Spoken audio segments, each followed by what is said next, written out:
Le second livre des rois, chapitre 1. Moab se révolta contre Israël après la mort d'Akab.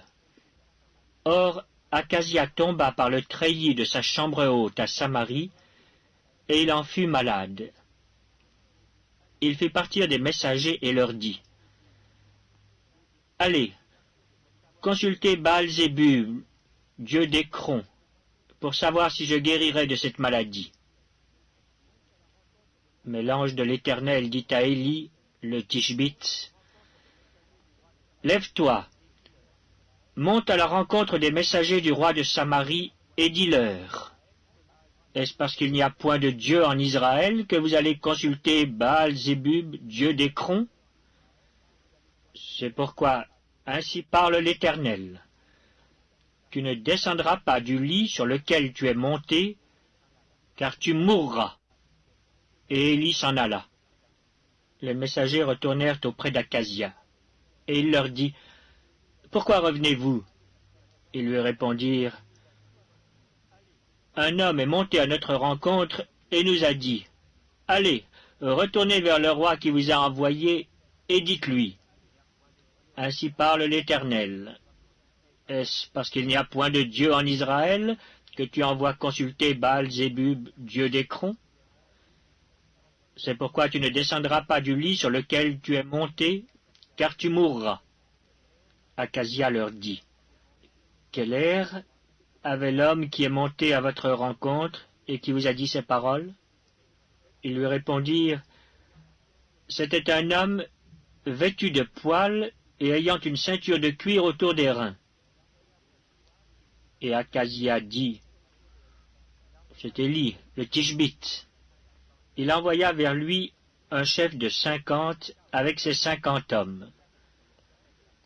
Ce chef monta auprès d'Élie, qui était assis sur le sommet de la montagne, et il lui dit, « Homme de Dieu, le roi a dit, descends. » Élie répondit au chef de 50, « Si je suis un homme de Dieu, que le feu descende du ciel et te consume, toi et tes 50 hommes. » Et le feu descendit du ciel et le consuma, lui et ses 50 hommes.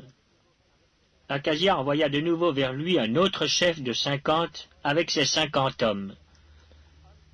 Ce chef prit la parole et dit à Élie, « Homme de Dieu, ainsi a dit le roi, hâte-toi de descendre. » Élie leur répondit, « Si je suis un homme de Dieu, que le feu descende du ciel et te consume, toi et tes 50 hommes. » Et le feu de Dieu descendit du ciel et le consuma, lui et ses 50 hommes.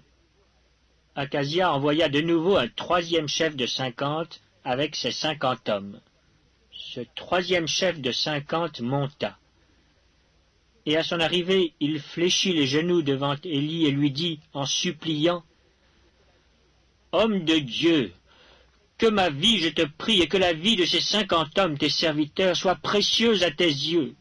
Voici, le feu est descendu du ciel et a consumé les 2 premiers chefs de 50 et leurs 50 hommes.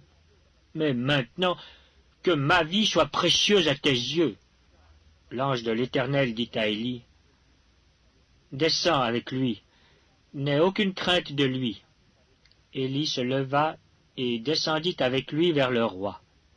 Il lui dit, « Ainsi parle l'Éternel. Parce que tu as envoyé des messagers pour consulter Baal-Zébub, dieu d'Écron, comme s'il n'y avait en Israël point de Dieu dont on puisse consulter la parole, tu ne descendras pas du lit sur lequel tu es monté, car tu mourras. » Akazia mourut selon la parole de l'Éternel prononcée par Élie. Et Joram régna à sa place, la seconde année de Joram, fils de Josaphat, roi de Juda, car il n'avait point de fils. Le reste des actions d'Akazia et ce qu'il a fait, cela n'est-il pas écrit dans le livre des chroniques des rois d'Israël?